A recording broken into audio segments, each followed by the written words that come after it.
संत रामपाल जी महाराज एक ऐसे महान संत जिन्होंने अपनी सतभक्ति, तत्व ज्ञान, करुणा और सेवा के बल पर समाज में नई मिसाल कायम की है। संत रामपाल जी महाराज की अगुवाई में उनके सभी सतलोक आश्रमों से समाज कल्याण के अद्भुत कार्यों ने समाज को सुनहरे भविष्य की एक नई उम्मीद दिखाई है। संत रामपाल जी महाराज से नाम दीक्षा लेने के बाद लाखों लोगों की लाइलाज बीमारियां जैसे कैंसर, एड्स आदि ठीक हुई। संत जी के ज्ञान से प्रेरित होकर उनके अनुयायियों ने लाखों यूनिट रक्तदान किया। संत जी ने लाखों बहन बेटियों का दहेज मुक्त विवाह करवाया।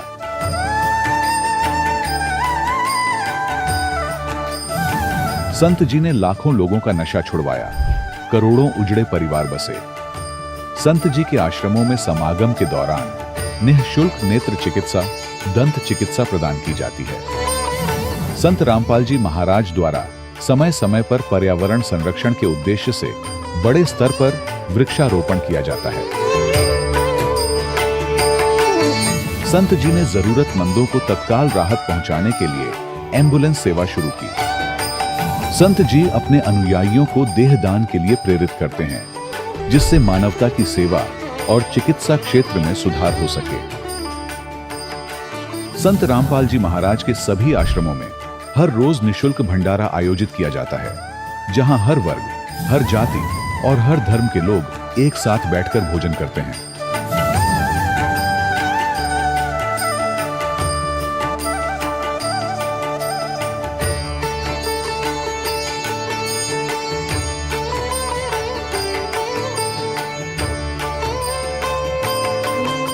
संत रामपाल जी महाराज की अन्नपूर्णा मुहिम ने गरीब और बेसहारा लोगों के जीवन में एक नई ऊर्जा और उम्मीद को जन्म दिया है।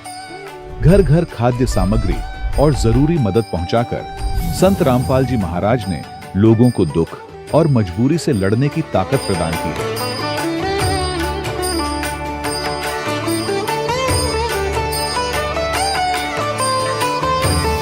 संत रामपाल जी महाराज द्वारा गरीब लोगों के लिए घर बनवाने का अद्भुत कार्य एक ऐसी मिसाल कायम कर रहा है जो सदियों सदियों संत जी की उदारता और दया भावना के तौर पर जाना जाएगा।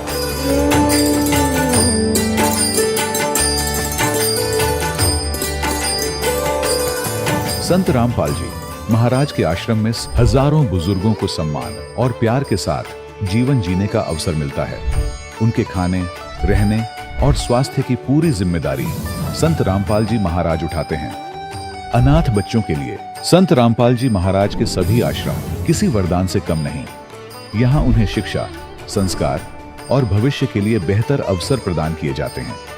चाहे बाढ़ हो, भूकंप या महामारी, संत रामपाल जी महाराज और उनके अनुयायी हमेशा ही जरूरतमंदों के लिए सबसे आगे खड़े रहते हैं। कोविड महामारी के दौरान संत रामपाल जी महाराज के आश्रमों से करोड़ों लोगों के लिए भोजन, दवाइयां और जीवन रक्षक सामग्रियां उपलब्ध कराई गई। चाहे गरीब की मदद हो या किसी शोषित और पीड़ित वर्ग के हक और सम्मान की लड़ाई, संत रामपाल जी महाराज ने हमेशा ही उनकी दबी आवाज को सरकारों तक पहुंचाया है और उन्हें उचित न्याय दिलवाने में अहम भूमिका अदा की है। समाज में आध्यात्मिक और सामाजिक मूल्यों के प्रति जागरूकता लाने में संत रामपाल जी महाराज हर कदम पर मानवता के सच्चे सेवक साबित हुए हैं। संत रामपाल जी महाराज का जीवन हमें सिखाता है कि सच्ची सेवा वही है जो निस्वार्थ भाव से की जाए। आइए हम भी इस महान सेवा के कार्य में इस महान संत से जुड़ें और संत रामपाल जी महाराज से नाम दीक्षा लेकर अपने जीवन को धन्य बनाएं।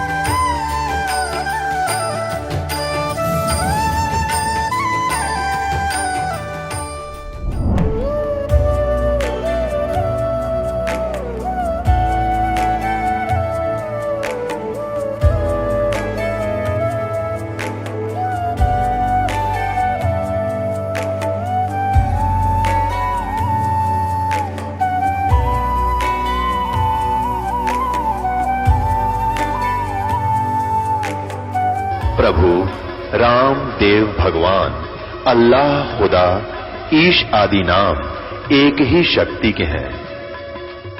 वो कैसा है, कहां है, कैसे मिलता है, किसने देखा है? ये प्रश्नवाचक चिन्ह पूर्ण रूप से हटाने के लिए अवश्य सुनिए जगत गुरु तत्वदर्शी संत रामपाल जी महाराज के अमृत वचन, सर्व पवित्र धर्मों के पवित्र शास्त्रों के आधार पर। सत साहिब दर्शकों, जब एक आम इंसान अपने जीवन में सुख और शांति की तलाश में हर संभव देवी देवता की भक्ति करता है, व्रत, उपवास, कीर्तन और तरह तरह की साधनाएं अपनाता है और फिर भी न तो शारीरिक सुख प्राप्त करता है और न मानसिक शांति, तब उसका विश्वास डगमगाने लगता है। दर्शकों, कुछ ऐसी ही कहानी थी राजस्थान के रहने वाले नवरतन जी की। नवरतन जी ने अपने धर्म में प्रचलित परंपरागत सभी देवी देवताओं की भक्ति साधना अपनाई, लेकिन इसके बावजूद भी न तो शारीरिक सुख प्राप्त हुआ और न ही मानसिक शांति मिली। लेकिन दर्शकों, आज नवरत्न जी का कहना है कि जब से मैंने संत रामपाल जी महाराज द्वारा लिखित पुस्तक ज्ञान गंगा पढ़ी और संत रामपाल जी महाराज से नाम दीक्षा ग्रहण की, तब से मेरे जीवन में ऐसा परिवर्तन आया जो शब्दों में बयान नहीं किया जा सकता। दर्शकों, अब सवाल यह उठता है कि आखिर ज्ञान गंगा पुस्तक में ऐसा कौन सा प्रमाणित और दिव्य ज्ञान है जो लाखों लोगों के जीवन की दिशा ही बदल देता है, और जो भी इस पुस्तक को पढ़ता है वो संत रामपाल जी महाराज का ही हो जाता है।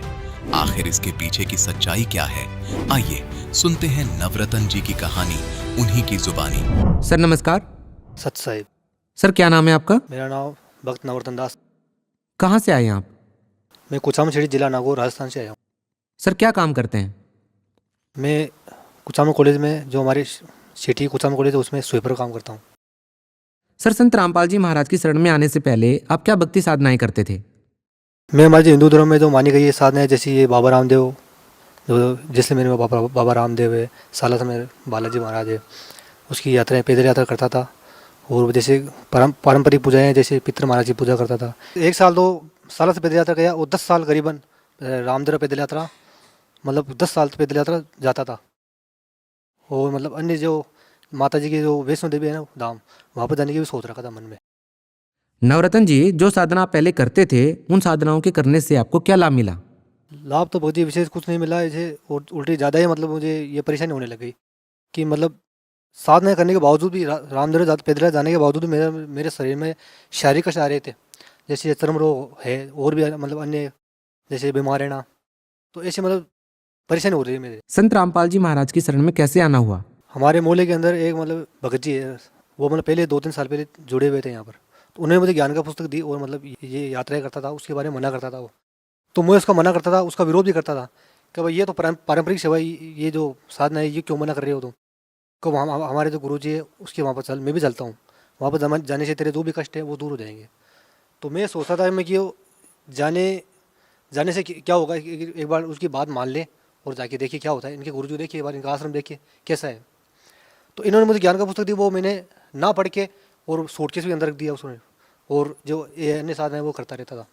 अचानक प्रेरणा जागी मेरे मन में कि वो जो दी हुई पुस्तक वो पढ़ूँ मैं। उसको पढ़ते भगत जी मैंने पहला चैप्टर जो सृष्टि रचना था वो पढ़ा मैंने। वो पढ़ते मतलब मेरे मन में ऐसा जागरण, मतलब जो जागृति पैदा हुई मन में कि जो ये ब्रह्मा विष्णु महेश कौन है, इनकी माता कौन है, इनका पिता कौन है, आज तक मैं पता नहीं था इस बात का। इस ज्ञान का पुरुष से मुझे पता चला। और जो उसने मुझे मोबाइल पे ब्लूटूथ से जो ये होता है ना इंटरव्यू वगैरह, ये दे रखे थे, तो ये मैंने देखा, तो उनसे देखने से मुझे चेतना जागी कि वहाँ से हम कुछ ऐसी सीखते तो वहाँ पर है, तो क्यों ना मैं जाऊँ वहाँ पर। तो उनके माध्यम से दूसरे दिन मैंने वहाँ जाने के लिए प्लान बनाया। तो उन्होंने कहा तू जो वहाँ पर 4 तारीख को सत्संग है, 4 अक्टूबर को, तो मेरे साथ 3 तारीख को चल। मैं ठीक है भगत जी चलो। उसके उन्होंने मुझे अपने घर पे लेटाया। वहाँ से फिर हम सुबह के लिए सतलोक आश्रम के लिए रवाना हो गए और वहाँ से सत्संग सुना परमात्मा का और नाम दीक्षा ली। सर सतलोक आश्रम में जब आप संत रामपाल जी महाराज जी से नाम दीक्षा लेने के लिए गए तो आपको वहाँ पर कितने पैसे देने पड़े? ऐसी कोई बात नहीं भगत जी, ये केवल उनको वहाँ के बारे में गलत अफवाह फैलाई जा रही है। मैं जब गया तो हम 4-5 दिन वहाँ पर सत्संग सुने और वहाँ पर ऐसे रही सेवा भी की। वहाँ 1 पैसा भी नहीं लिया। और जब जहाँ खाने से लेके पीने तक 24 घंटा बना चलता है वहाँ पर, रहने पीने खाने के लिए, सोने ओढ़ने के लिए, कपड़े वगैरह, साबुन पानी सब मुफ्त है वहाँ पर, 1 रुपये नहीं लेता वहाँ से। नहीं वो ये गलत अफवाह फैलाई जा रही है। हमने प्रथम मंत्री मिला था, उसके 4 महीने बाद में सेकंड मंत्री मिला था, हमसे 1 रुपये नहीं लिया गया वहाँ पर। ये अफवाह फैलाई गई है। सर, संत रामपाल जी महाराज से नाम दीक्षा लेने के बाद आपको क्या क्या लाभ प्राप्त हुए? लाभ तो वो जी मुझे आध्यात्म, पहला लाभ तो मुझे ये हुआ कि मुझे आध्यात्मिक जो सतगुरु कौन है, सतगुरु की पहचान क्या होती है। वैसे गुरु तो मैंने पहले ही बना रखा था, लेकिन वो उनके अब परमात्मा शरण में आने से पता चला कि वो तो नकली गुरु थे। ना उनका कोई मंत्र था उसके, ना उनकी बात को सदभक्ति थी। अब परम सत रामपाल जी महाराज की शरण में आने से पता चला है कि बस पूर्ण परमात्मा कौन है और सदगुरु किसे कहते हैं। तो पहला लाभ तो ये मिला। दूसरा लाभ को मेरे जो ये पूरा शरीर है इस पर श्रम रोग हो रखा था। श्रम रोग में ऐसा लगा, मतलब जो लोग मुझे कहते, जो मिलते थे मुझसे, वो यही कहते थे कि तेरे तो कोढ़ हो रखा है। तो मैंने सोचा भाई होगा का। मैंने गुरु जी से प्रार्थना की, और सतगुरु रामपाल जी महाराज ने मेरे सिर पर हाथ रखा, उन्होंने कहा बेटा ठीक हो जाएगा, भक्ति करो। तो 1 महीने के अंदर भगत जी वो रोग था वो एकदम जड़ से नष्ट हो गया। मतलब कोई कह नहीं सकता कि मेरे चर्म रोग था। पूरे शरीर में मेरे निशान हो रखे थे, वो जहाँ खुजली करता था वहाँ पर निशान हो रहे थे बड़े बड़े सफ़ेद रंग के। एक तो वो लाभ। दूसरा लाभ मेरे मतलब हमारे पर्सनल घर पे कोई मतलब एक ही कमरा था हमारे सदस्य के अंदर आया हुआ था, हिस्से के अंदर एक ही कमरा था, और हम किराए से इधर उधर भटकते रहते थे। कभी यहाँ रहते थे, कभी वहाँ रहते थे। गुरु जी संत रामपाल जी महाराज से हमने अरदास लगाई कि गुरु जी हमारे मतलब कोई पर्सनल मकान नहीं है और ऐसी व्यवस्था है दास की। तो उन्होंने कहा हो जाएगा, परमात्मा विश्वास रखो, सब करेंगे परमात्मा। मैंने ठीक है गुरु जी। तो वहाँ 1-2 महीने के अंदर हमारे मतलब ऐसा लाभ हुआ कि जो लोग हमें ये कहते थे कि ये तो वहाँ पर जाने से पागल हो गया है, इसका तो कोई पहले को घर नहीं था, और क्या पता इसे कौन ये ऐसे वक्त करने लग गया, समाज से बाहर कर देंगे, ऐसा कर देंगे, इनको तो क्या होने वाला है, कोई इनके आएगा ना कोई जाएगा। तो मैंने परमात्मा से जब सतगुरु रामपाल जी महाराज से अरदास लगी, परमात्मा ने कहा बेटा ठीक हो जाता। मुझे पूर्ण विश्वास हो गया इस बात का कि सतगुरु रामपाल जी महाराज ने जो कह दिया वो फाइनल है। तो उनके 1-2 महीने के अंदर ही हमारे मतलब 9 लाख रुपए का बने बनाया मकान, उसमें 2 कमरे, लेटरिन बाथरूम और चौक वगैरह सब, छत वगैरह सब कंप्लीट हमें मिल गए। परमात्मा ने दिलवाया वो, सतगुरु रामपाल जी महाराज की कृपा से हमें वो मिल गया। उसके बाद में आने के मतलब ये अभी 4-5 दिन पहले मैं छत पे सो रहा था, और एक बिच्छू बड़ा हुआ, कम से कम 1.5 इंच का बिच्छू था वो मतलब मेरे सोते हुए के नीचे बिस्तर पे था पूरी रात भर। और जब मैं सुबह उठा, वो वहाँ पर से काम पर गया, जो मम्मी ने जाके वो बिस्तर उठाए, तो उन्होंने मैं जब काम से वापस लौटा घर पे, उन्होंने बताया कि तेरे जो बिस्तर के ऊपर बिच्छू लेटा हुआ था और वो मरा हुआ था। हमने झड़काया बिस्तर, तब पता चला कि बिच्छू है। तो मुझे दृढ़ता तो पहले से परमात्मा ने ज्ञान इसे दे रखा है कि मुझे दृढ़ता तो थी, लेकिन वो बिच्छू के न काटने से मुझे और ज़्यादा दृढ़ता हो गई, और मुझे इस बात विश्वास हो गया परमात्मा सतगुरु रामपाल जी महाराज जी है और कोई नहीं है यहाँ पर। सर, आप भगत समाज को क्या संदेश देना चाहेंगे? कि जैसे मैं भटका हुआ हूँ इस संसार में और अब परमात्मा शरण में हूँ, तो जैसे आप ये अन्य साधना करते थे, कोई धार्मिक यात्रा करता था, उसको मैं ये कहना चाहता हूँ कि परम सतगुरु रामपाल जी महाराज के शरण में जाओ। और अभी उन्होंने राजस्थान में जगह जगह उनके आदेश के अनुसार जगह जगह सेवाएं हो रखी है। चैनल पे सत्संग आता है, उसके नीचे की पट्टी आती है, उसमें संपर्क सूत्र लिखा हुआ है, उसमें मोबाइल नंबर लिखे हुए हैं, वहाँ पर संपर्क कीजिए और ज्ञान का पुस्तक मंगवाइए, और नाम स्थल पर जो जिनके नंबर दिए हुए उनसे कॉन्टेक्ट करके और वहाँ पर दीक्षा लीजिए और अपना कल्याण कराइए। सर, बहुत बहुत धन्यवाद। सच है। दर्शकों, अभी आपने सुने संत रामपाल जी महाराज से दीक्षा प्राप्त करके सुखी हुए भक्त के अनुभव। अब देखिए जगत गुरु तत्वदर्शी संत रामपाल जी महाराज के मंगल प्रवचन। ऐसे अंतिम संस्कार किया हुआ एक 12-13 वर्ष की आयु का लड़के का शव आ रहा था उसी दरिया से। तब सैनिकों ने देखा जी मुर्दा आ गया, मुर्दा आ गया। तो सिकंदर लोधी के जान में जान आई, एको हो आ गया तो मेरे पीछा छुटेगा, कर देंगे काम, यू मान जाएगा फिर शेख तकी। तो इतने में सब इकट्ठे हो गए, शेख तकी भी आ गए, कबीर साहब को बुला लिया। तो कबीर साहब ने कहा शेख तकी पहले तय कर, कहीं फिर पीछे तो नंबर बनाओ तो मैं भी कर दूँ। तो शेख तकी सभी ने कहा जी ठीक है करो आप। वो लोग अपने पंतर मंत्र उतारिया, इतने काफी देर डाउन स्ट्रीम में पहुंच गया, मुर्दा बहता हुआ। तब शेख तकी कहता है ये तो न्यू चावे था कि मैं करता रहूं, इतनी चला जाए, मुर्दे जिंदे होते हैं क्या? वो तो कयामत के समय होंगे, कयामत आएगी तब सब जिंदे करे जाओगे।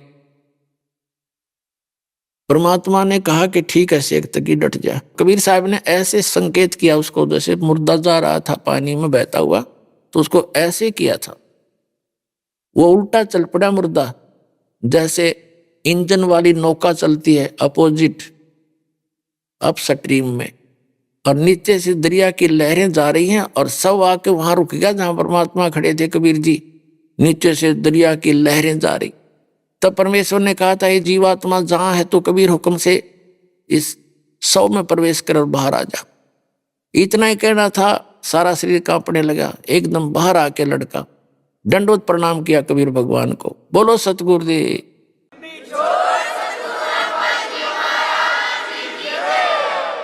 तो पुण्यात्मा उस शेख तक की तमान्या नहीं, उसके क्रम गणे फूट रहे थे, पर वहां जितने भी सैनिक उपस्थित थे सब ने देख कर ये करामात मालिक की चरणों में शीश रखा, नाम लिया। हजारों की संख्या में वहां दीक्षा ली और भी आसपास के लोग इकट्ठे हो गए थे गांव के। फिर आगे वो दिल्ली शेख तक की नाते फिर वो बकवाद शुरू कर दी, तो राजा तो हिंदू बन गया है, मुसलमान नहीं रहा है, इसने तो ऐसा कर दिया। और भाई लोगों देखो, हम इसकी परीक्षा ले लेंगे, अगर ये परीक्षा में सफल हुआ ये कबीर, तो हम मान लेंगे ये अल्लाह है। तो मुसलमान सारे इकट्ठे कर लिए। उसने कहा जी क्या परीक्षा लोगे? कि इसको उबलते हुए तेल के कढ़ाई में डालेंगे, सरसों के तेल का कढ़ाई उबालेंगे, उसमें डाल देंगे। उस शेख तकी ने सोचा था पढ़ते मर जाएगा, कटा टंटा तेरा इच्छा छूटेगा। सब इकट्ठे होकर आगे राजा के पास हा उल्ला कर दिया। राजा का इतना बेहोश है, जनता देखे बात उसका कोई पैर नहीं होते। राजा ने कहा क्या हो गया शेख तकी जी? पता चलने पर ऐसी कहानी है, ऐसा है। तो फिर चिंतित हो गया। कबीर साहब को राजा ने अपने महल में रखा हुआ था, अलग कमरे में, तो सबने वहीं आकर हा उल्ला कर दिया, नारे लगाने शुरू कर दिए। पता लगा परमेश्वर को। राजा चिंतित हुआ कि मैं लाया था इनको सुख देने के लिए, अरे नाक में दम कर दिया, इनको परेशान कर दिया, अब ये कढ़ाई में डालेंगे। परमात्मा अंतर्यामी थे। राजा से पूछा, राजा ने दुखी हृदय से बता दिया, भगवान ऐसे ऐसे ये चाहते हैं और मैं नहीं आपको इनके हवाले करूंगा। परमात्मा बोले भाई बात सुन, मेरा इनका काम है, तू होने दे और कह दे इनको उबालने तेल, आप चिंता ना करो, होगा मेरे साथ हो जाएगा। मैंने तो ये मारेंगे छोड़ेंगे नहीं, मर जाऊंगा, तेरा तो राज बच्चा रहेगा। और सिकंदर फिर चुप हो गया। कढ़ाई सरसों का तेल उबाल दिया, ऐसे उबला जैसे चाशनी उबला कर चाय की, और हजारों लोग इकट्ठे हो गए दर्शक वहां पर। तो शेख तकी ने कहा कि उठाओ कबीर को और डाल दो कढ़ाई में उबलते हुए में। तो परमात्मा ने कहा आप चिंता ना करो, ये भी दिक्कत मैं आपको नहीं दूंगा, मैं आप पर बैठ जाऊंगा। परमात्मा जाके और कढ़ाई के अंदर बैठ गए, उबलते तेल के कढ़ाई सरसों का, और बैठ गया ऐसे यूं देख रहे चारों तरफ। अब शेख तकी ने सोचा इसमें तो भाई तो चढ़ भी ना होया कुछ भी, तो सब हैरान रह गए कि जला नहीं। तो शेख तकी कहता है इसने मंत्र से तेल की तासीर ठंडी कर दी, राजा ही जादू तंत्र जानता है। राजा ने सोची सिकंदर नो दिन उंगली देकर देख लूं। परमात्मा ने कहा इसके कहने तक उंगली मत दे देना, इसमें खोजी नहीं पाओगी, नौका नो बड़ा तेल। राजा ने सोची जब कबीर जी का बैठे इसका ना बिगड़ा, मेरा क्या दिक्कत आई। उन्होंने उंगली दे दी चेक टेस्ट करने के लिए। जितनी उंगली तेल में गई थी ना उतनी कट के दूर होगी, इतना गर्म तेज उबाल रखा था, लक्कड़ बाल गए। राजा बेहोश हो गया, गिर गया। तो परमात्मा आया, उन्होंने उंगली पकड़ के खींच दिया, पूरी होगी जब वो होश में आया, जब उसकी पीड़ा खत्म हुई। और परमात्मा का कुछ भी नहीं हुआ। बोलो सतगुरुदेव।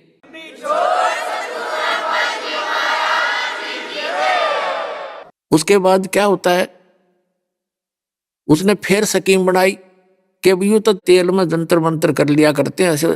फिर उस स्कीम बनाई 5-4 दिन के अंदर कि राजा इसको ना जेरे कुएं में डालेंगे और ऊपर तो मट्टी डाल देंगे और भर देंगे, फिर देखेंगे कैसे। उन्होंने फिर ऐसे नारे लाते गए। परमात्मा ने कहा कोई बात ना राजन, इनको कर लेने दो जो ये करेंगे।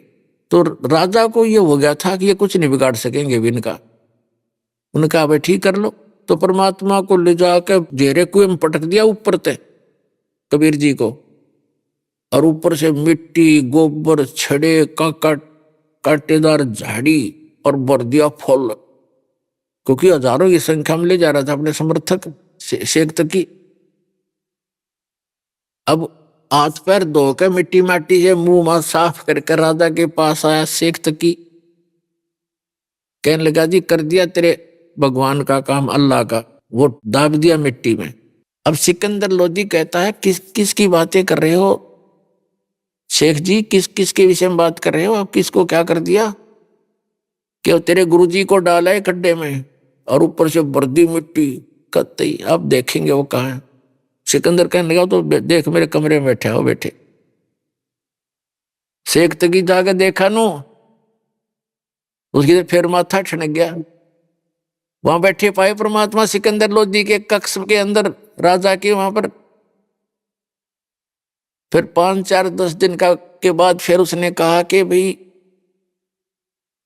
ये कोई जादू जंतर जानता है, इसको जब जानो मेरी लड़की कब्र में दबी हुई है और उसको जीवित कर दे, हम मान लेंगे ये अल्लाह है या अल्लाह का रसूल है। फिर वह जिद लगा दी, सारे मुसलमान इकट्ठे कर लिया। कबीर साहब ने कहा भी कह दे, सिकंदर से कह दिया कि इसने कह दे, मुनादी करा दिया आसपास के गांवों में, और भी देख लेंगे सारे आके। आसपास के गांव में बहुत दूर तक अनाउंसमेंट करवा दी, शेख तकी की लड़की को एक ऐसे महापुरुष आए हैं, जीवित करेंगे। जनता देखने आ गई, लाखों की संख्या। कब्र फुड़वा दी गई। शेख तकी खड़ा, सिकंदर लोधी सैनिक और परमात्मा कबीर जी। तब परमात्मा ने कहा शेख तकी तो कर ले जंतर मंत्र अपने, कहीं फिर नो कह मैं भी कर लूं। तो और उपस्थित दर्शक कहने लगे जी अगर इसके पास कोई सिद्धि शक्ति होती है, अपने बच्चे ने कौन कब्र में डाला है, आप करो दाता। कुछ एक लोगों को भी यकीन भी हो गया था जब उबलते तेल में नहीं जला, हमारी आंखों के सामने जेरे कुएं में डाल दिया था, ऊपर से टनों मिट्टी डाल दी, हजारों टन मिट्टी ठोक दी, झाड़ ठोक दिए, फिर बाहर बैठा पाया। तो जो उसके साथ गए थे शेख तकी के समर्थक, उनके दिल में जगह बन गई थी और वो न्यू सोचते थे जब आज के में मालिक ने दया कर दी तो हम सारे चेले बनेंगे इसके। तो परमात्मा ने कहा कि हे शेख तकी की लड़की जीवित हो जा। वह जीवित नहीं हुई। हे शेख तकी की बेटी जीवित हो जा। लड़की नहीं जीवित हुई, कब्र फोड़ रखी थी, लड़की का शव वहां पर विद्यमान था। शेख तकी नाचने लग गया, भंगड़ा पा दिया उसने, खुशी मना रहा। अपनी बेटी के ना जीने की गम नहीं, कबीर साहब के हारने की खुशी मना रहा है वो पशु। तो उसी समय परमात्मा ने कहा कि डट जा, तो शेख तकी शांति कर थोड़ी। तब कहा कि एक आत्मा जहां भी है तू, कबीर हुक्म से वापस आ जा, इस शरीर में प्रवेश कर। इतना ही कहा था मालिक ने। वो तो जान के कर रहे थे कि ना नाच कूद लेने दे, थोड़ा इसकी असलियत का पता लग जाएगा जनता को। इतने ही कहा था, लड़की में कंपन हुई सारे शरीर में, और एकदम लड़की खड़ी होकर के परमात्मा के चरणों में प्रणाम किया। बोलो सतगुरुदेव।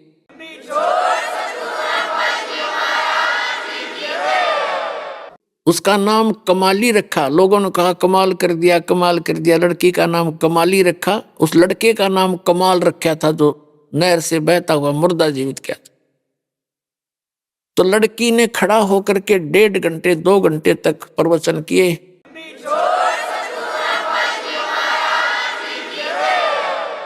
परमात्मा ने उसको दिव्य दृष्टि दे दी बेटी को कि सुना दे सारी राम कहानी जो तेरे साथ भी थी। उसने सारी बताई कि एक जन्म में मैं मालिक से मिली थी, मुझ कर्महीन ने सत्संग की कमी से इनके द्वारा दिए गए ज्ञान को छोड़ दिया, नाम को और अन्य साधना में करने लगी। उस 4 वर्ष की भक्ति से मुझे 2 मनुष्य जीवन और मिले, तीसरा ये मिला। और मेरी ऐसी भी महिमा होगी थी, वो राबी हूं मैं, जिससे मक्का भी उठकर मेरे लिए आ गया था। और आज आगे मेरा मनुष्य जीवन शेष नहीं था, मुझे पशु जोनि में जाने की तैयारी थी। लेकिन ये समर्थ परमपिता वहां पहुंचे और धर्मराज से छुड़वा कर मुझे वापस लाए हैं। लोगों पकड़ लो चरण, ये अल्लाह अकबर आए हैं। लाखों लोगों ने नाम लिया।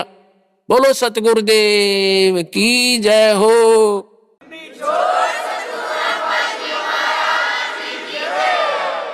लेकिन शेख तकी की गर्दन मुड़ी नहीं।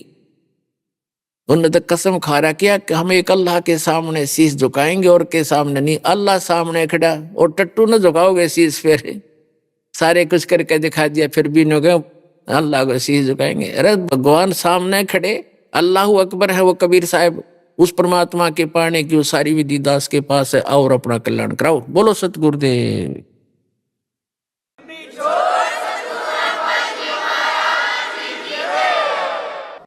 परम पिता परमात्मा पूर्ण ब्रह्म सारी सृष्टि के रचनहार कुल मालिक कबीर परमेश्वर जी की असीम रजा से आप सभी पुण्यात्माएं सत्संग सुनने के लिए उपस्थित हुए। सौभाग्य है आपका, आपको ऐसे समय में मानव शरीर प्राप्त है जिस समय आपका मोक्ष होना है। इन 4 युगों में 43,20,000 वर्ष होते हैं, चतुर्युगी बोलते हैं इसको।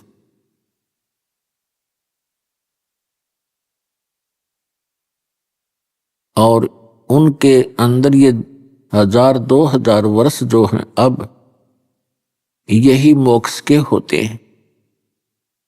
इस दौरान जिन पुण्यात्माओं के जन्म होंगे,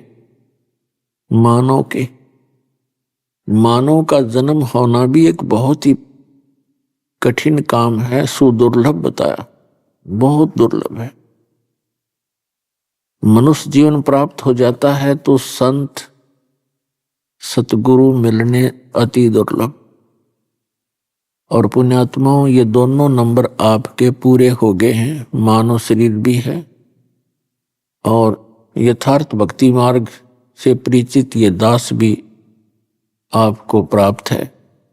उसके लिए कहा है कि समझा है तो सर दर पाओ और बहुर नहीं रे ऐसा दाव। दाव का अर्थ ये होता है कि जितना शीघ्र हो सके उस थोड़े से समय में बहुत स्पीड तक भाग ले। समझा है तो सिर धर पाओ, सिर पे पांव रखना, बहुत स्पीड से दौड़ना। जैसे विशेष आपत्ति काल में इंसान दौड़ लगाता है, उसके कहीं कहीं कदम टिका करें। तो ये मानव शरीर और ये सुअवसर चौथे युग में आपको प्राप्त होता है। और दुर्भाग्य उन प्राणियों का जो आज देवता पद पर विराजमान है, उनकी आयु बहुत लंबी होती है, उनके हाथ से ये अवसर चूक जाएगा। सौभाग्य आपका जो आपको ये समय प्राप्त है। और पुण्यात्मा जो दुखी प्राणी भी यहाँ आते हैं, सुख में भक्ति करते हैं, धन्य है वो पुण्यात्माएं। और यदि कोई दुख निवारण के लिए भी यहाँ आता है तो उसके लिए वो दुख वरदान सिद्ध होगा एक दिन।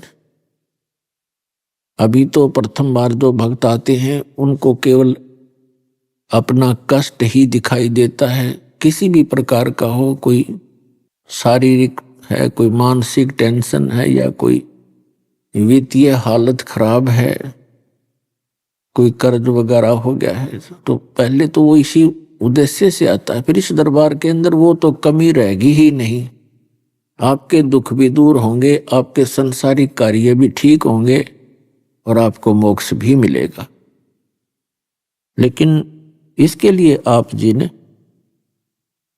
सावधानी बरतनी पड़ेगी। दीक्षा लेने के बाद बहुत सावधानी बरतनी पड़ती है, आपका जो है नाम भंग ना हो, क्योंकि कनेक्शन कट जाने के बाद वह पावर शक्ति बिजली नहीं आती और बिजली से होने वाले जो कार्य हैं वो मैनुअल नहीं हो सकते। जो काम बिजली करती है उसको हाथ से नहीं किया जा सकता, करेंगे तो उतना बेनिफिट नहीं होता। ठीक इसी प्रकार परमात्मा का कनेक्शन आपको दिया जाता है, यहां से आपको कनेक्शन नाम मिलते ही आपके घर पे भगवान की पावर पहुंच जाती है। आपके घर में बैठे वो शैतान भूत प्रेत पितर उनको जाते ही खदेड़ देते हैं परमात्मा, और फिर आप नाम नोम खंड करके फिर उनको फिर बुला लेते हो, जिस कारण से थोड़ा सा समय लग जाता है आपको सर्व सुख प्राप्ति में। तो जो पुण्यात्मा प्रारंभ में दृढ़ हो जाते हैं उनको तो उसी दिन से ही सब बेनिफिट शुरू हो जाएंगे। कोई बात नहीं, क्योंकि ऐसे समाज में रह रहे हो आप जो हमारी साधना से परिचित नहीं है और वो कुछ विरोध भी करते हैं। एक सदस्य उपदेश लेकर जाता है, घर के 3 सदस्य विरोध कर रहे होते हैं उसका, लेकिन आप जी ने दृढ़ रहना पड़ेगा। दृढ़ रहोगे तो वो भी ठीक हो जाएंगे, क्योंकि सत्य के अंदर बहुत शक्ति होती है, वो अपना स्थान बनाकर छोड़ती है। परमात्मा पूर्ण ब्रह्म सारी सृष्टि के रचनहार कबीर परमेश्वर जी हैं। ये आपके सभी के पिता हैं। ये वो परमात्मा जिसके अंदर तुमेव माता च पिता तुमेव तुमेव बंधु च सखा तुमेव तुमेव विद्या च द्रविणम तुमेव तुमेव सर्वमम देव देव। और पुण्यात्मा अपने पिता माता अपने बच्चों को दुखी नहीं देख सकते, और ये वो समर्थ पिता है, इसके शब्द कोश के अंदर असंभव शब्द नहीं है।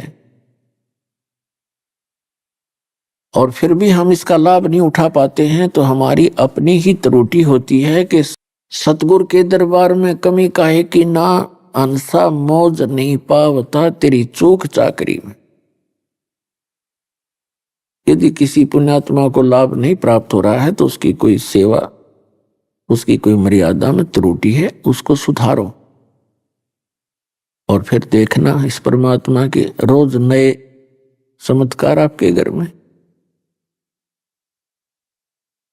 पुण्यात्माओं, आप बालक हो, बच्चे हो, आप कोई पहली कक्षा का है, कोई दूसरी कक्षा का, कोई 6 महीने का, कोई 2 वर्ष का, कोई 5 वर्ष का।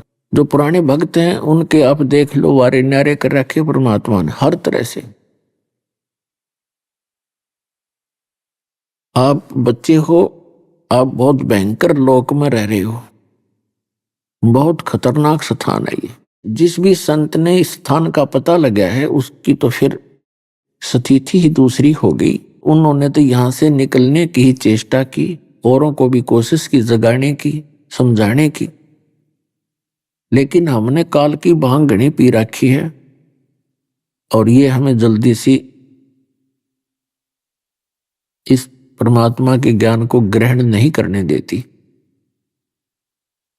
लेकिन परमात्मा की शक्ति हमारे साथ रहती है और एक दिन सफलता प्राप्त होती है।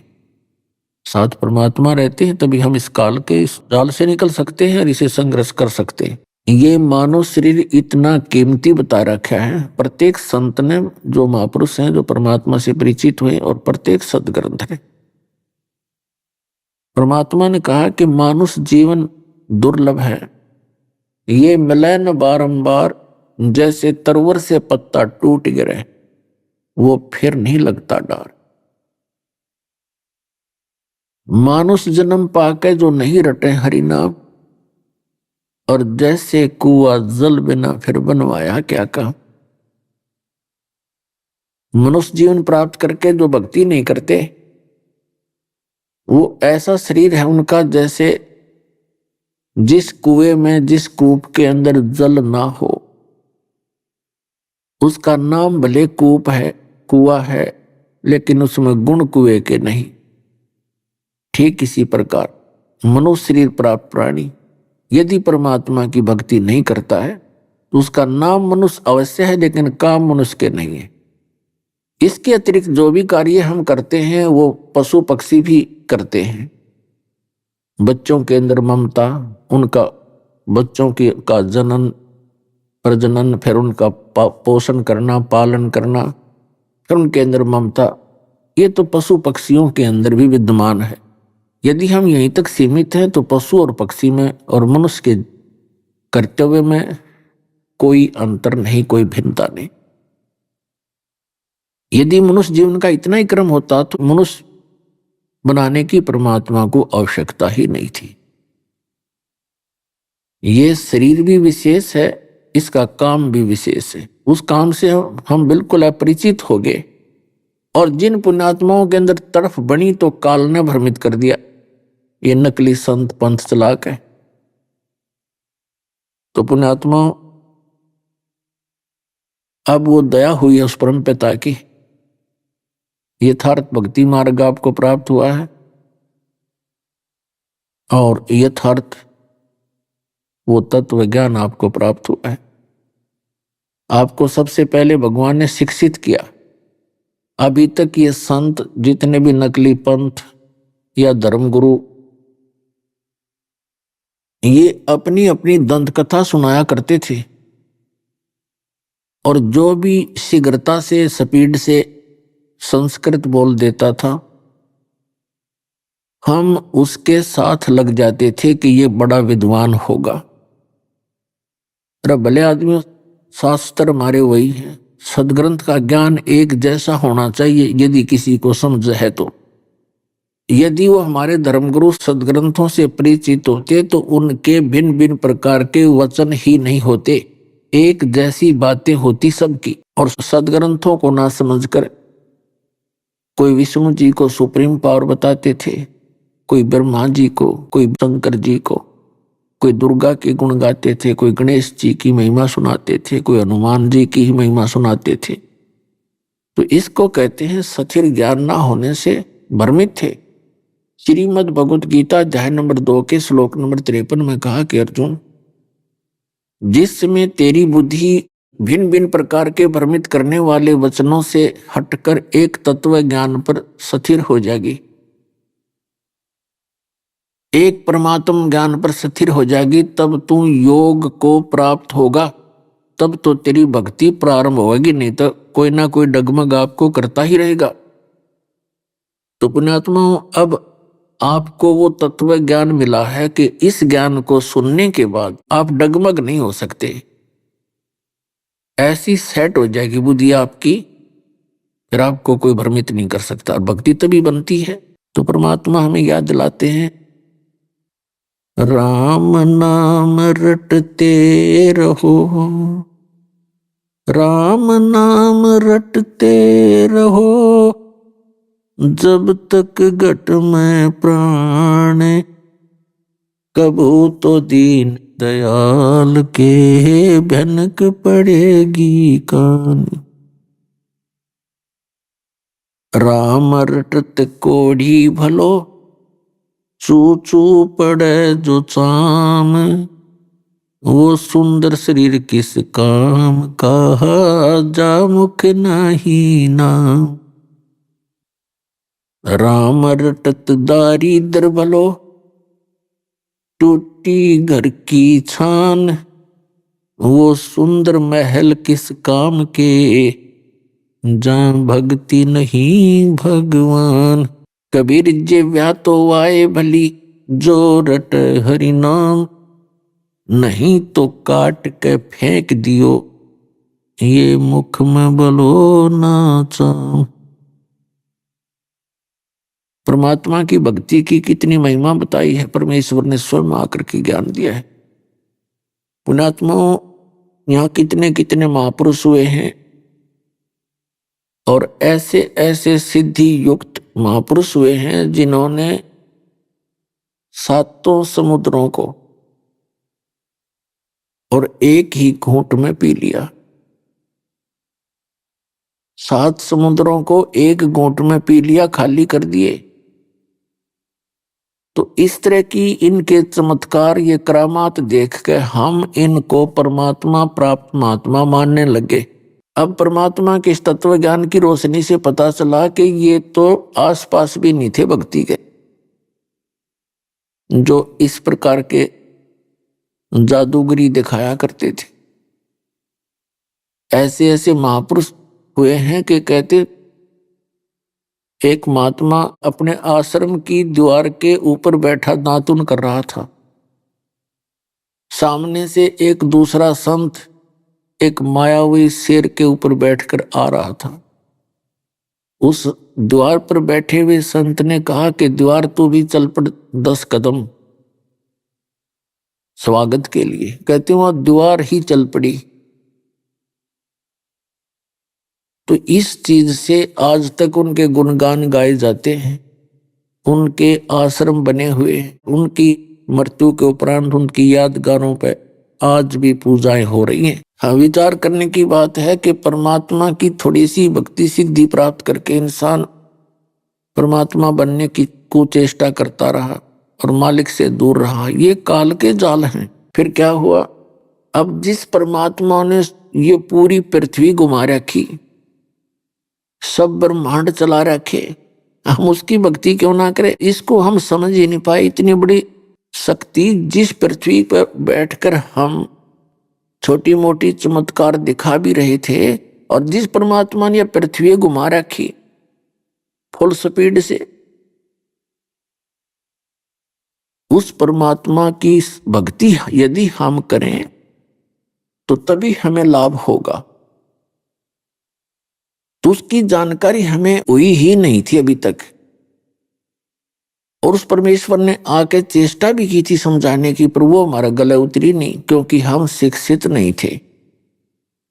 तो परमात्मा ने आपको शिक्षित किया, और शिक्षा का आपको केवल अगर लाभ है आज के दिन में, तो परमात्मा पहचान सकते हो। बाकी दो रोटी का झगड़ा है, इसमें चाहे राष्ट्रपति बन ले, चाहे प्रधानमंत्री पूरी पृथ्वी का पति बन ले, और चाहे कितना बड़ा सेठ बन ले, या काल की भूल भुलैया है, कल मृत्यु हो जाती है। वो प्लातून अगले दिन गधा बना पाओगे 1 साल के बाद। तो क्या है यह शिक्षा? क्या यही काम है इस मनुष्य जीवन का? या हमारे बात तो समझ में ना आती, हम नो सोचे मनुष्य बन गए, बस हमारे तैसे ठाठ रहेंगे। परमात्मा कहते हैं कि तू जाने मेरी ऐसे निभाएगी, ये तो हरदम लेखा भरना रे, एक एक श्वास का हिसाब किताब चल रहा है आपका। और जिस दिन आपका ये संस्कार पूरा हुआ, 1 सेकंड नहीं लगे कि आपको यहां से जाने लग रहे हैं, आपके समक्ष आप देख ही रहे हो। तो जिस दिन आप इस परमात्मा के ज्ञान से परिचित हो जाओगे, फिर आपको यो लोक ऐसा दिखाई देगा, आपकी जान का झाड़ दिखाई देगी, आपने यहाँ की संपत्ति जिसके लिए आप दिन रात लगे रहते हो। और परमात्मा साथ रहेगा तो आपने संपत्ति भी देगा, क्योंकि आपको इतना ज्ञान करा देगा परमात्मा कि आपको ये संपत्ति अपनी नहीं, एक रेस्टोरेंट दिखाई देगा। क्योंकि रेस्टोरेंट में जो व्यक्ति जाता है, रुकता है धर्मशाला में, उसको जिन आवश्यक वस्तुओं की आवश्यकता होती है वो उपलब्ध होती है। उसको ये भी पता होता है कि ये तेरी नहीं है, उनका प्रयोग वैसे ही वो किसी तरह कर रहा है, आराम से लेट रहा है, बैठ रहा है, खाना खा रहा है, कुर्सी लगी है, उसको मालूम है ये तेरी नहीं है और तू ले जा नहीं सकता, तो उसमें मोह हो ही नहीं सकता, होता ही नहीं उसका। जिस दिन वो चलना है छोड़कर चल पड़ता है, देखता भी नहीं उधर। तो इस तत्व ज्ञान से आपको ऐसी स्थिति आ जाएगी, जिस घर में, जिस महल में आप रह रहे हो, आपको रेस्टोरेंट दिखाई देगा, और चलते समय आपकी ममता उसमें रह नहीं की, क्योंकि आपको पहले ही पता था कि ये अपना नहीं है। हमने यहाँ रहने के लिए जो आवश्यक वस्तुएं हैं वो परमात्मा ने हमें उपलब्ध करा रखी है, और ये लोक पराया है, ये घर दूसरा है, हम यहाँ के नहीं हैं, हम तो मेहमान हैं कुछ चंद दिनों के। दास ये स्थिति लाना चाहता आपकी बुद्धि की, जिस दिन, क्योंकि अभी तो आप बालक हो, बताया कोई पहली कक्षा का, कोई दूसरी का, किसी ने 2 वर्ष नाम लिए हुए, किसी ने 1 वर्ष, किसी ने आज ही प्राप्त हुआ है। तो जिस दिन आपको नाम मिला है, आपका जन्म है इस भक्ति मार्ग में। अब तक आप कहीं भी साधना कर रहे थे, वो भक्ति थी नहीं, आपको काल ने भूल भुलैया कर रखी थी, वो जहां जिन संतों के पास आप थे। तो यहां आने के बाद फिर कुछ दिनों के बाद आपको जो आवश्यक वस्तुएं हैं वो तो आपको इतनी दे देगा परमात्मा, आपका समझ में नहीं आएगी, और फिर अब ये ज्ञान आपके साथ रहेगा। ये ज्ञान नहीं हो तो आप धोखा खा जाओगे, इतनी माया मिल जाती है। फिर आपकी चेष्टा यही रहेगी कि ये फिर दोबारा जन्म हो गया तो फिर लंबी कहानी हो जाएगी। तो इसलिए परमात्मा हमें याद दिलाते हैं, मन तू सुख के सागर बस रे भाई, और ना ऐसा यस रे, कि उस सुख के सागर में चल, यहाँ की इस फोकट महिमा में तो भ्रमित ना हो। जैसे कोई प्रधानमंत्री बन गया, ठीक है, उस पुण्यकर्मी प्राणी का कोई संस्कार पुण्य अधिक है, प्रधानमंत्री बन गया, और यदि वो भक्ति नहीं कर रहा तो आज हमने उसके सत्र का पता है वो कैसा प्राणी है, अगले जन्म में उसके साथ क्या बीतेगी। हमें वो आगे की दिखाई देती है। उन बच्चों को जो खिलौनों से खेल रहे हैं, कोठी बना ली, फैक्ट्री बना ली, मंत्री मुख्यमंत्री बन गए, चाहे सारी पृथ्वी का पति बन जा, जब भक्ति नहीं है तो एक अन्य का जीव नहीं। वो इस भक्ति मार्ग से तोल कर देखेंगे, जिस परमात्मा के पैमाने से नापेंगे। कहते हैं अगम निगम को खोज ले बुद्धि विवेक विचार, और उदय अस्त का राज मिले तो बिन नाम बिगाड़। ओए परमात्मा कहते हैं जरा सी बुद्धि से काम लेकर देख प्राणी, यदि भक्ति नहीं है, सतनाम सच्चा नाम तेरे पास नहीं है, सत भक्ति नहीं है, उदय अस्त का राज मिले तो बिन नाम बिगाड़। जो व्यक्ति सत भक्ति नहीं करता है और चाहे सारी पृथ्वी का राजा हो जावे, वो बेगार कर रहा है। बेगार किसे कहते हैं? जैसे पुराने समय में पहले हमने वो याद है वो बातें, जैसे ये 3 व्हीलर चले थे बड़े बड़े। अभी आपने सुने संत रामपाल जी महाराज के मंगल प्रवचन। आइए अब सुनते हैं संत रामपाल जी महाराज से नाम दीक्षा लेकर सत भक्ति करके अद्भुत लाभ प्राप्त करने वाले अनुयायी के विचार। दर्शकों, हर व्यक्ति एक ऐसा जीवन जीना चाहता है जिसमें सांसारिक सुख के साथ साथ आर्थिक और मानसिक शांति भी हो।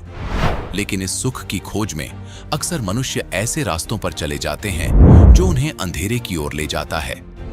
बदायूं उत्तर प्रदेश के निवासी रघुवीर सिंह जी की कहानी भी कुछ ऐसी ही है। रघुवीर जी हिंदू धर्म में प्रचलित सभी पूजा पाठ किया करते थे। इनकी जिंदगी तब बदली जब इन्हें संत रामपाल जी महाराज की शरण मिली। दर्शकों, आइए जानते हैं कि आखिर रघुवीर जी ने सभी भक्ति साधनाएं त्याग कर संत रामपाल जी महाराज की शरण क्यों ग्रहण की। सुनते हैं रघुवीर जी की कहानी उन्हीं की जुबानी। नमस्कार सर। सत साहिब सर। सर क्या नाम है आपका? मेरा नाम है रघुवीर सिंह भारती। रघुवीर जी आप कहाँ से हैं? जनपद बदायूं उत्तर प्रदेश से। रघुवीर जी संत रामपाल जी महाराज से नाम दीक्षा आपने कब ली? सर मैंने संत रामपाल जी महाराज जी से नाम दीक्षा 7 अगस्त सन 2014 में ली थी। संत रामपाल जी महाराज से नाम दीक्षा लेने से पहले क्या आप कुछ भक्ति साधना भी करते थे? सर संत रामपाल जी महाराज जी के शरण में आने से पहले मैं शुरू से ही मतलब धार्मिक प्रवृत्ति कर रहा हूँ और पूजा पाठ में विशेष मेरी रुचि रही है। लेकिन मेरे लिए सही ज्ञान नहीं था। जो जैसा मुझसे कह देता था मैं उसी की पूजा करने लगता था। कोई मुझसे कहता था कि शंकर जी की पूजा करो कि ये सबसे बड़े देवता हैं, उनकी पूजा करने लगा। कोई कहता कि हनुमान जी की करो तो उनकी पूजा करने लगा। जो जैसा कह देता था मैं सबकी पूजा करने लगता था। लेकिन मेरे लिए किसी तरह का कोई भी मुझे शांति नहीं मिली और ना ही मेरे लिए कोई लाभ मिला। और जितनी मैंने पूजा पाठ करी उतनी ही मेरे लिए अशांति रही। मेरे घर में हर समय कलेश रहता था और मेरी आर्थिक स्थिति बहुत ज़्यादा ही गिरती जा रही थी। तो इसलिए अब मेरी स्थिति इतनी ख़राब हो गई थी कि मैं ये सोच रहा था कि क्या करूं, मैं किसकी पूजा पाठ करूं कि जिससे कि मेरी मतलब काम मेरा सही चलने लगे या अच्छा होने लगे। तो जिससे मैं कहीं कहीं कुछ बाबाओं के पास भी गया, जो साधु महात्मा आते थे उनको अपना हाथ भी दिखाता था और उनसे मैं पूछता भी था कि साहब मेरा काम नहीं चल रहा है और मैं बहुत ही ज़्यादा परेशान हूँ। तो वो कभी कहते थे कि आप दुर्गा माँ की पूजा करो, तो मैं दुर्गा माँ की पूजा करने लगता था। तो कभी कहते हनुमान जी की पूजा करने लगता था। एक बार क्या हुआ, मैं काम की तलाश में गया था हिमाचल प्रदेश में। वहाँ पर मैं काम कर रहा था तो मैं मंगल का व्रत रखता था। एक दिन मेरा मंगल का व्रत था, तो जहाँ पे मैं रहता था वहीं पर एक निरंकारी पंथ से जुड़े हुए थे। तो वो शाम के टाइम में वो खाना खा रहे थे। तो उन्होंने मुझसे कहा कि खाना खा लो। तो मैंने कहा नहीं, मैं आज खाना नहीं खा सकता। वो बोले क्यों, ऐसा क्या है, आज खाना क्यों नहीं खा सकते? मैं बोला कि आज मेरा मंगलवार का व्रत है। बोले व्रत? बोले ये क्या होता है? मैंने कहा व्रत क्या होता है? मैंने कहा हनुमान जी की मैं पूजा करता हूँ तो मैं व्रत कर रहा हूँ। बोले इससे आपको क्या लाभ मिल रहा है? अब मैंने लाभ क्या मिल रहा है, मैंने जिस दिन मैं इनका व्रत करता हूँ उस दिन मेरा मन शांत तो नहीं रहता, लेकिन मुझे पता नहीं, मुझे गुस्सा सी हमेशा रहती है, मुझ पर सवार रहती है। तो क्या आपने कोई गुरु बनाया? मैंने कहा गुरु बनाने की हमें क्या ज़रूरत है, हम कोई गलत काम नहीं करते, कोई चोरी नहीं, डकैती नहीं, कोई बेईमानी नहीं, कोई गलत काम नहीं करते, हमें क्या करना गुरु बनाने की? तो बोले कि नहीं, अपने जीवन में कल्याण के लिए गुरु तो बनाना बहुत ज़रूरी है। तो हमने फिर बताओ किन को गुरु बनाएं, कौन है ऐसा? बोले कि बोले हमारे वहाँ हर संडे के लिए वहाँ पर सत्संग होता था निरंकारी बाबा का, तो वो लोग वहाँ जाते थे। तो उन्होंने हमसे कहा कि बोले आप भी चलना हमारे साथ। हम कहे चलो ठीक है, हम चलते हैं। जब वो उनका सत्संग था वो हमें साथ में लेके गए तो हम उन्हीं को ही हम अपने मन में उन्हीं के प्रति आस्था रखने लगे थे, निरंकारी बाबा के। सर संत रामपाल जी महाराज से नाम दीक्षा लेने के बाद क्या आपको कुछ लाभ भी प्राप्त हुए? एक हमारे पास में एक भगत रहते हैं संतोष दास, तो वो हमारे यहाँ अखबार डालने आते थे। तब वो हमारे यहाँ आते थे तो थोड़ी देर हमारे यहाँ बैठते भी थे। तो जब हम संत उनके निरंकारी बाबा के सत्संग में जा रहे थे, उससे पहले वो हमारे घर पे पहुंच गए। ये मालिक की ही कृपा रही थी। तो उन्होंने मेरे लिए संत रामपाल जी महाराज जी का ना तो मैंने कभी नाम सुना था और ना ही मैं जानता था। मैं सिर्फ कबीर साहब के लिए एक संत के रूप में जानता था। तो उन्होंने मुझे बताया कि बोले वहाँ जाने से कोई लाभ नहीं है, वो तो एक निराकार को उसको मानते हैं, लेकिन परमात्मा साकार है, सहशरीर है, उसका नाम कबीर है। बोले सारे सदग्रंथों में इसका प्रमाण है। और संत रामपाल जी महाराज ही ऐसे हैं जो इस लोक में जो पूर्ण संत हैं, जो पूर्ण ब्रह्म परमात्मा की जो भक्ति बताते हैं। आप उनसे नाम दीक्षा लीजिए, तभी आपके जो भी कष्ट हैं वो आपके दूर होंगे। फिर वहाँ पे मेरा थोड़ा मन वहाँ पर बदल गया। मैं फिर वहाँ उस सत्संग में नहीं गया। फिर मैंने उनसे कहा कि ठीक है, बोले आप कब जाओगे वहाँ संत रामपाल जी महाराज जी के आश्रम में, मुझे भी लेके चलो, मैं भी नाम दीक्षा लूँगा। जब हम नाम दीक्षा लेने गए आश्रम में, तो वहाँ जाके जब हम पहुँचे तो उसमें हमारे शरीर में इतना बड़ा कष्ट था। मेरे लिए पाइल्स था, मैं बैठा भी नहीं जा रहा, इतना दर्द हो रहा था, मेरे पैर में भी जख्म थी, बहुत दर्द हो रहा था। वहाँ जब पहुँचा, संत रामपाल जी महाराज जी से उपदेश लिया। सर, संत रामपाल जी महाराज से नाम दीक्षा लेने के बाद क्या आपको लाभ भी प्राप्त हुए? तो जब संत रामपाल जी महाराज जी से मैंने नाम उपदेश लेने के बाद जो आशीर्वाद लेने गया था, जो मेरे शरीर में जो कष्ट था, जैसे ही संत रामपाल जी महाराज जी ने मेरे सर पे हाथ रखा आशीर्वाद देने के लिए, वैसे ही मेरे शरीर में एकदम से करंट सा लगा और जितना भी मेरे रोंगटे थे वो सारे खड़े हो गए। और जो दर्द हो रहा था और मेरे पैर में दर्द था वो तो बिल्कुल ही मतलब कतई गायब हो गया, बिल्कुल ही दर्द नहीं रहा मेरे शरीर में। तो संत रामपाल जी महाराज जी के शरण में आने से पहले एक मेरे लिए बहुत बड़ा रोग था, पाइल्स जिसे बोलते हैं। तो उससे मैं बहुत ज़्यादा ही परेशान था और मैंने उसके लिए आयुर्वेदिक भी और मैंने देसी इलाज भी कराया, डॉक्टरों से कई जगह मैंने इलाज करवाया, लेकिन उसका मेरे लिए कोई लाभ नहीं मिला। और जब मैं संत रामपाल जी महाराज जी से जैसे ही मैंने जिस दिन उपदेश लिया और मुझे आशीर्वाद मिला, उसी दिन से ही मेरे लिए बिल्कुल ही वो रोग समाप्त हो गया। और मेरे शरीर में एक रोग और था, एलर्जी। उसको तो जैसे मतलब मैंने 20,000 रुपये मैंने उसमें लगा दिया। एलर्जी का रोग मैंने हर डॉक्टर को जो जहाँ जैसा बताता था, मेरे शरीर में खुजली हमेशा मचती रहती थी, बहुत परेशान था मैं। वो भी संत रामपाल जी महाराज जी से जैसे मैंने उपदेश लिया, वो भी आज रोग से मैं बिल्कुल ही ठीक हूँ मैं। और संत रामपाल जी महाराज जी के शरण में आने से मेरे लिए आर्थिक स्थिति, जो मेरा कर्जा था वो सारा निकल गया और आज मेरी स्थिति बिल्कुल ही सही है, सब कुछ ठीक है। और मेरा एक बेटा था, उसके लिए 3 साल का, अब 3 साल का है, उसमें उसके लिए जो मानसिक दौड़े उसको पड़ते थे, वो उसकी सांस रुक जाती थी, उसके शरीर में सांस नहीं रहती थी। तो उसके लिए मैंने कई जगह उस पर रुपया लगा दिया और मैंने उसका इलाज भी कराया, उसका कोई फ़ायदा नहीं मिला। और जिस दिन एक दिन मेरे सामने ही मेरी ससुराल में उसके लिए दौड़ा पड़ा, तो मैंने कहा कि मैं संत रामपाल जी महाराज जी से प्रार्थना लगाऊंगा। तो हमारी जो पत्नी जो थी वो इस बात पे चढ़ गई, क्योंकि वो उपदेशी थी नहीं, वो विरोध करती थी। मैंने कहा कोई बात नहीं है, मैं उसी से वहाँ से चला आया और आने के बाद तुरंत मैंने संत रामपाल जी महाराज जी से मैंने प्रार्थना लगाई। और प्रार्थना लगाने के बाद सिर्फ डॉक्टर के पास फिर एक ही बार लेके गए, संत रामपाल जी महाराज जी की कृपा से। उस दिन से उसके लिए उस डॉक्टर के पास लेके नहीं गए हैं, उसी दिन से बिल्कुल ही सही है। एक बार ऐसा हुआ कि मेरी बेटी थी करीब 6 साल की, तो वो अपनी नानी के घर पे थी और वो रोड जब पार कर रही थी, बच्ची थी, खेल रही थी, उसका एक्सीडेंट हो गया। जब उसका एक्सीडेंट हुआ, जैसे ही मैं घर पे रेमेडी कर रहा था, मैं दोपहर की रेमेडी करने के बाद जैसे ही रेमेडी समाप्त हुई, तैसे ही मेरा फ़ोन आया कि बेटे का एक्सीडेंट हो गया। मैंने कहा हे मालिक, ये क्या हुआ, परमात्मा आप ही जानो, आप ही की वो आत्मा है प्रभु। हम वहाँ पहुँचे, इस पर कृपा करो मालिक, ना तो बदनामी प्रभु आपकी ही होगी प्रभु, आप ही जानो। जब उसका पूरा शरीर का जब चेकअप कराया, तो संत रामपाल जी महाराज जी की कृपा से उसके अंदरूनी कोई भी खरोंच नहीं थी, जरा से ऊपर चोट आई थी। एक दिन एक लाभ ये हुआ, हमारी जो पत्नी जो थी वो जुड़ी तो थी नहीं, और जो छत के ऊपर जो जीना था, जीने के ऊपर 2 टैंक रखे हुए थे, टैंक पे जो ढक्कन के ऊपर जो सीमेंट वाली ईंटें रखी थी, अब वो नीचे पानी भर रही थी, बंदर उस पर चढ़ा, अब ऊपर से ईंटें जो गिरी वो बिल्कुल हमारी जो पत्नी जो थी उनके सर पर आकर के गिर रही थी। ये भी संत रामपाल जी महाराज जी की कृपा से वो बची थी। अभी कुछ दिन पहले मेरे लिए एक हार्ट अटैक हुआ था अभी, तो मेरे लिए ऐसा लग रहा था कि अब शायद मेरी अब ज़िंदगी अब है ही नहीं यहाँ से, अब मेरे तो प्राण निकल ही जाएंगे, मुझे तो ऐसा लग रहा था। मैंने संत रामपाल जी महाराज जी को मैंने प्रणाम किया, मैंने प्रसाद लिया और मैंने फिर अमृत जल लेके मैंने परमात्मा के लिए मैंने अपने दृढ़ संकल्प किया और मैंने प्रार्थना लगाई कि प्रभु आप ही जानो परमात्मा, अब जैसा भी है आप कृपा करो प्रभु, मैं तो बहुत ज़्यादा ही परेशान हूँ। तो परमात्मा ने मेरे ऊपर ऐसी कृपा करी, बंदी छोड़ सतगुरु रामपाल जी महाराज जी ने, कि उस दिन मैं पूरी रात आराम से सोता रहा और सवेरे के लिए मैंने सोचा कि मैं जाके मैं कहीं जांच करा लूँ। मैं डॉक्टर के यहाँ गया तो डॉक्टर ने मेरी ईसीजी करी और ईसीजी बिल्कुल ही नॉर्मल आई और मेरे हार्ट का मतलब एक्सरा भी किया, एक्सरा बिल्कुल ही मतलब सही आया। तो मैंने डॉक्टर से पूछा, मैंने डॉक्टर साहब बताइए क्या है, मुझे बताओ क्या दिक्कत है। तो डॉक्टर साहब बोले देख तुझे कोई बीमारी तो है ही नहीं और ना ही तुझे कोई रोग है और ना ही तुझे कोई दिक्कत है, मैं तुझे दवाई दी तो दूँ किस बात की। तो मैंने कहा फिर मेरे ये दर्द क्यों हो रहा। बोले मैं दर्द की दवा दिए दे रहा हूँ। तो ये संत रामपाल जी महाराज जी की ही कृपा थी उस दिन जो मेरी ज़िंदगी बचा दी। और संत रामपाल जी महाराज जी की कृपा से मेरे लिए आज बहुत ही लाभ मिल रहे हैं। मेरी आर्थिक स्थिति भी सही है। सर क्या काम करते हैं आप? मैं पहले तो प्राइवेट टीचर था, मैं स्कूल में पढ़ाता था। संत रामपाल जी महाराज जी से नाम उपदेश लेने के बाद में एक कंपनी थी जो अपने घरों में लगते हैं आरओ, उस कंपनी में मैंने वैकेंसी निकली, उसमें मैंने अप्लाई किया। तो संत रामपाल जी महाराज जी की कृपा से मेरा उसमें सिलेक्शन हो गया। सिलेक्शन होने के बाद आज मालिक ने मेरे आज वो ठाट कर रखे हैं कि मेरे लिए आज किसी के सामने हाथ फैलाने की ज़रूरत नहीं होती। पहले मेरी ये कंडीशन थी कि मेरे लिए चीज़ भी उधार नहीं मिलती थी, क्योंकि वो सोचते थे कि यदि इनको उधार दे देंगे तो ये पैसे नहीं दे पाएंगे। तो मेरे लिए पैसे ना तो उधार मिलते थे ना कोई चीज़ उधार मिलती थी। लेकिन आज बंदी छोड़ सतगुरु रामपाल जी महाराज जी की कृपा से मेरे लिए किसी के सामने हाथ फैलाने की ज़रूरत नहीं पड़ती। और आज परमात्मा की कृपा से सब कुछ मेरा सब कुछ सही सलामत सब ठीक चल रहा है। और मेरे घर वाले भी विरोध नहीं कर रहे हैं।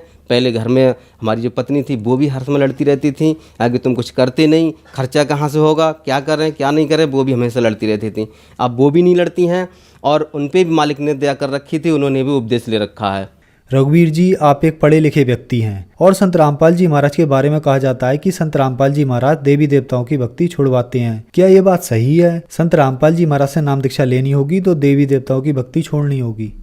ये लोग जो कहते हैं कि संत रामपाल जी महाराज देवी देवताओं की भक्ति छुड़वाते हैं, या तो वो उनको ज्ञान नहीं है इस चीज़ का, और ज्ञान होने के बावजूद अगर वो कहते हैं तो इस बात को वो गलत कहते हैं। संत रामपाल जी महाराज तो किसी भी देवी देवता की भक्ति कभी नहीं छुड़वाते। वो तो सिर्फ हर देवी देवता की हमारे लिए शास्त्र अनुकूल साधना बताते हैं कि सारे देवी देवताओं की पूजा पाठ कैसी क्या है, उनकी साधना क्या है, उसे शास्त्रों के अनुकूल ही बताते हैं। आज हमारा समाज सारा पढ़ा हुआ, सभी समाज पढ़े लिखे हैं। अगर जो ये कहते हैं कि संत रामपाल जी महाराज के देवी देवताओं की भक्ति छुड़वाते हैं तो वो अपने शास्त्रों के लिए खोल के देख सकते हैं। हमारे 4 वेद 6 7 18 पुराण, गीता, कुरान, बाइबल, गुरु ग्रंथ साहब, इन सभी को खोल के देख सकते हैं। पहले उनका ज्ञान देखिए तो सही, क्या उनका ज्ञान सदग्रंथों से मिलता है या नहीं मिलता है। कि सच्चा संत जो होता है ना, सच्चे संत की वही पहचान होती है जो प्रमाण सहित ज्ञान देता है। हमारे संत रामपाल जी महाराज जी का ज्ञान जो है प्रमाणित है। और जितने भी धर्मगुरु हैं किसी का भी ज्ञान सदग्रंथों से नहीं मिलता, वो सिर्फ लोग वेद सुनाते रहते हैं। हमारे संत रामपाल जी महाराज जी का एक एक शब्द हमारे सदग्रंथों से प्रमाणित है। हमारे संत रामपाल जी महाराज किसी भी देवी देवता की भक्ति नहीं छुड़वाते, बल्कि उनके लिए शास्त्र अनुकूल साधना बताते हैं। रघुवीर जी, जो श्रद्धालु आज आपको देख रहे हैं, आप उन्हें क्या कहना चाहेंगे? संत रामपाल जी महाराज, ये पूरे 21 ब्रह्मांड में एक ही संत ऐसा है जो हमारे लिए शास्त्र अनुकूल साधना बताता है। और यही एक ऐसी साधना है, इस साधना करने से ही हमारा जो जन्म और मरण का जो रोग है वो इसी से ही कटेगा। बाकी किसी भी साधना से, किसी भी भक्ति से नहीं कटेगा। सिर्फ सद्भक्ति ही ऐसी है जिससे हमारा जन्म और मरण का रोग कटेगा। मैं सभी से मेरी हाथ जोड़ के प्रार्थना है कि सभी संत रामपाल जी महाराज जी का ज्ञान समझो और उनसे नाम दीक्षा लो। नाम दीक्षा लेके सद्भक्ति करके और अपने यहाँ से जन्म मरण का रोग से छुटकारा पाके सतलोक चलो, जहाँ हम सतलोक में पहले रहते थे। सर, संत रामपाल जी महाराज से नाम दीक्षा कैसे ले सकते हैं? चैनल पर संत रामपाल जी महाराज जी का सत्संग आता है, उस पर नीचे एक पीले रंग की पट्टी चलती है। उस पर जितने जो नामदान सेंटर जो खुले हुए हैं उन पे फ़ोन करके अपने पास के जो नामदान सेंटर हैं उनकी जानकारी ले सकते हैं। वहाँ जाकर के संत रामपाल जी महाराज जी से नाम दीक्षा ले सकते हैं। सर, धन्यवाद आपका। सत्सई।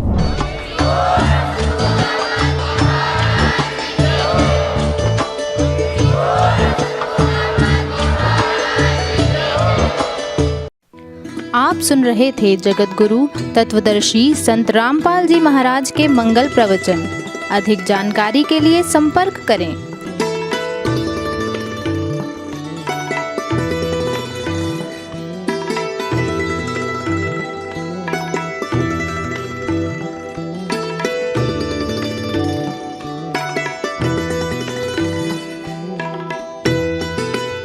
जगत गुरु तत्वदर्शी तत्वदर्शी संत रामपाल जी महाराज जी के पावन सानिध्य में भक्ति की अलख जगाने तथा श्रद्धालुओं को सत्य भक्ति मार्ग का रास्ता दिखाने हेतु कनाडा के लोकप्रिय channel the TV NRI channel पर जगत गुरु तत्वदर्शी संत रामपाल जी महाराज जी के मंगल प्रवचनों का प्रसारण प्रतिदिन सुबह 7:30 बजे से 8:30 बजे तक तथा रात्रि 7:30 बजे से 8:30 बजे तक किया जा रहा है। इस सत्य भक्ति मार्ग को अपनाने के लिए अधिक से अधिक सत्संग प्रसारण देखें। इस सत्संग प्रवचन का सीधा प्रसारण संत रामपाल जी महाराज लाइव सत्संग YouTube चैनल और जगत गुरु संत रामपाल जी महाराज Facebook पेज पर भी देख सकते हैं।